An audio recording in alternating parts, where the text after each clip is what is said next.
Döneceğim, döneceğim, ben köyüme döneceğim.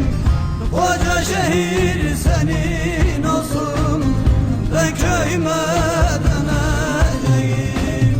Şu İstanbul senin olsun, ben köyüme döneceğim.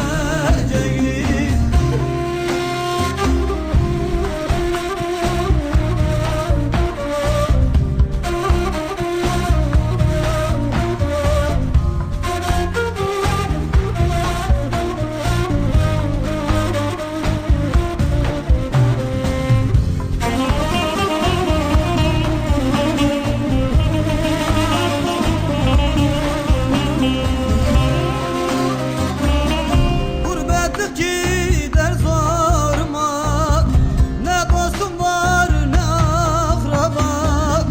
Gurbet el gider zoruma, ne dostum var ne akraba. Saçımdaki beyazma, ben köyüme döneceğim. Saçımdaki beyazma, ben Sinop'a döneceğim, döneceğim, ben köyüme döneceğim. Koca şehir senin olsun, ben köyüme döneceğim. Şu İstanbul senin olsun, ben köyüme döneceğim.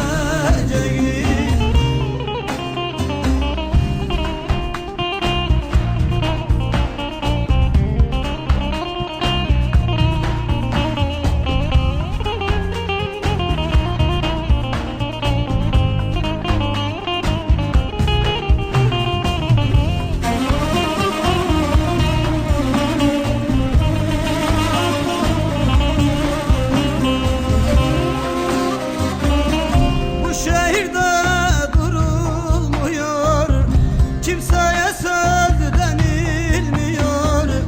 Bu şehirde durulmuyor, kimseye söz denilmiyor.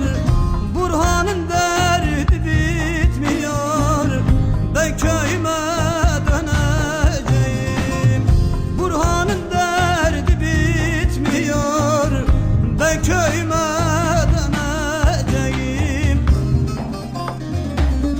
döneceğim, döneceğim, ben köyüme döneceğim. Koca şehir senin olsun, ben köyüme döneceğim.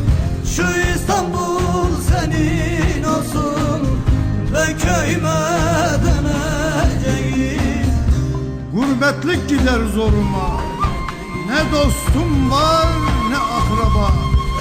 Saçıma düşen kar beyazla, ben köyüme dönüyorum.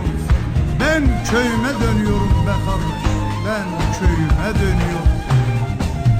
Yoksulluk belası, köyümü terk etmişim. İstanbul'u kendime mesken etmişim.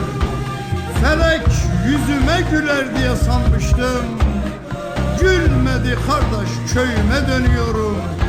Gülmedi be kardeş, köyüme dönüyorum. Köyüme dönüyorum.